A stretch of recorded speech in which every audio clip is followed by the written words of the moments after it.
Why do you think people are such huge fans of The Incredibles? I think that it's primarily about a family more than it's about superheroes. They just happen to be superheroes. And I think that everyone kind of relates to that. Can you describe the blending of the fantastic and the mundane that happens in this film?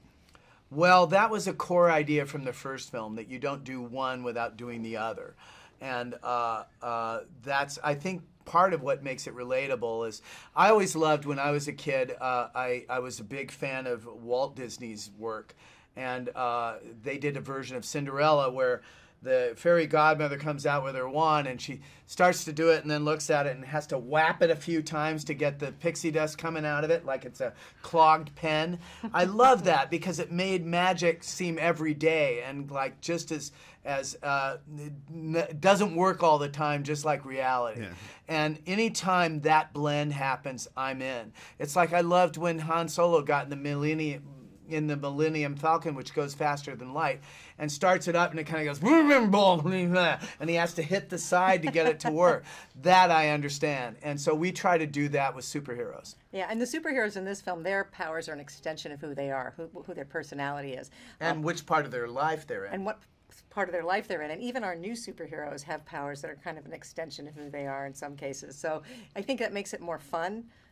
And what do you think is the core of this film? The core of this film, I think that parenting is an act of heroism.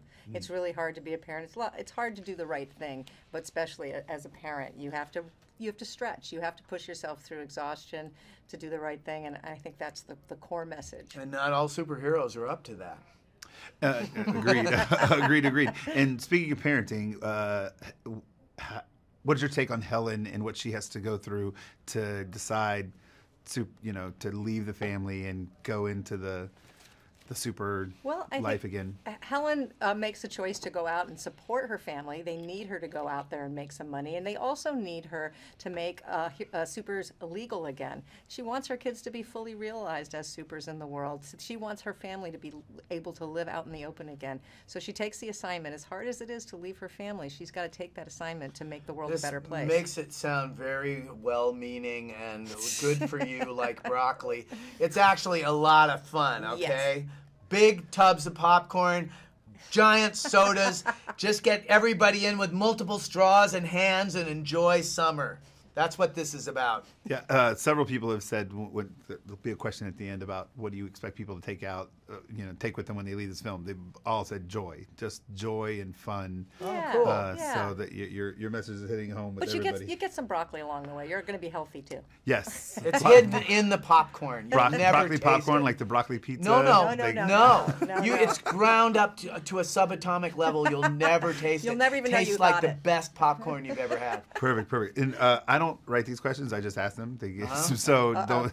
You know what? We take no responsibility for our answers. Perfect. So the question is, Bob is such a good dad. Why does he struggle at first? Why does any dad struggle at first? Why did I go through all the pain? It's because you don't know what you're doing. And I had these, when I was first a parent, I had all these quaint bachelor-y notions of, oh, well, it'll be no problem. And the first time I solved a problem and it worked and the kid went to bed happy, I thought, I'm a fine dad now and I'm done, right? And it's like, no, the next morning you have to be a fine dad again. And again and again and again. It's actually really hard. The problems change every day. Yeah. Every day. Just when you think you got it, it changes. Yeah. So you mentioned that people's powers, a lot of the supers' powers are attached to personalities. Yeah, it's an extension of who they are. And with their role in the family. So how does that relate to Jack? Jack, babies are unexplored potential. They might be the next leader of the free world or the cure of cancer, or they might be the bagman that shouts on the corner about socialism. You just don't have any idea what they're going to be. And they can be, there's a window where they can be almost anything. And so they're unexplored, unrealized potential, or not.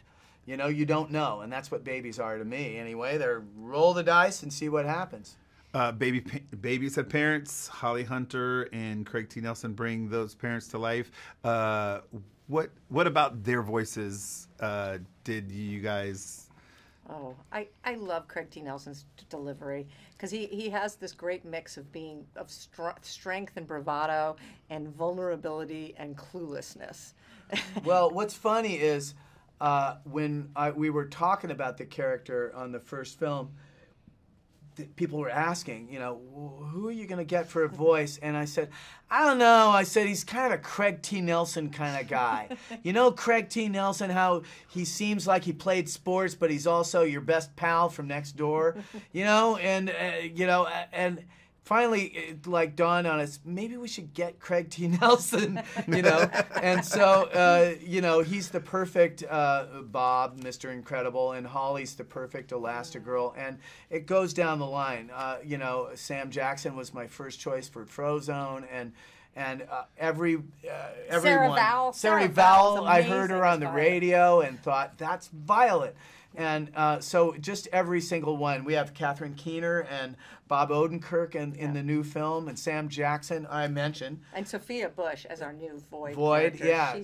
Our voice cast is really great. And Dash, our new Dash. You know, Spencer Fox was Dash in the first movie, and he grew up. Yep. So, yeah, he's in his 20s now, so he was the only member of the family we had to recast. And we thought, we're never going to find somebody as good as Spencer. And then we found Huckleberry Milner. And he's amazing. He's just as good as Spencer, and just as full of juice. Yeah. You know, you kind of have to. You almost need a gerbil wheel for both Spencer and Huck because they have so much energy, which is perfect for the character. The look of the film is iconic. Can you go into a little detail about what? It's kind of an alternate version, alternate futuristic version of the '60s. Early 60s. That's sort of what it is. We break the rules and have technology that they didn't have at that time, but we're never going to have cell phones because then you wind up with a bunch of scenes of people doing this, and we have enough of that already, I think. Yeah. Yeah.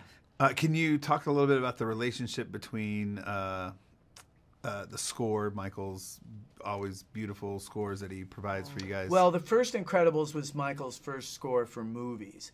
Oh, wow. And so I was really happy to, you know, have our film be the first one that used him. I was struck when we were looking for composers and I started getting CDs in from everywhere that Michael's were the most versatile.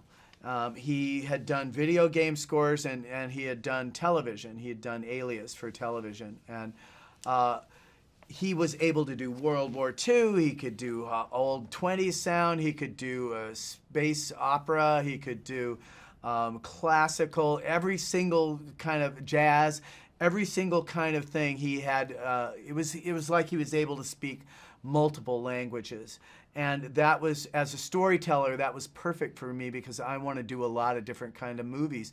And I hope to God he's there for every single one because I love working with him. And just to add that you two have an amazing relationship. I mean, these guys have a shorthand and they have a lot of fun doing the work together. So. I always feel like I'm knocking on the door of the neighbors going, can Michael come out and play? and then he comes out and we go, you know, running off. What do you want audiences to take away from when they see this film? A lot of fun. Yes. If they have something to chew on, that's great. But really, it's popcorn and cola, summer at the movies. Find the biggest screen you can find, the best sound system. Don't give business to the other guys. Find the best. That's the way to see the movie. With strangers in the dark, uninterrupted, no pause button, no sending text. Concentrate on the movie and enjoy the experience. That is all. Boom.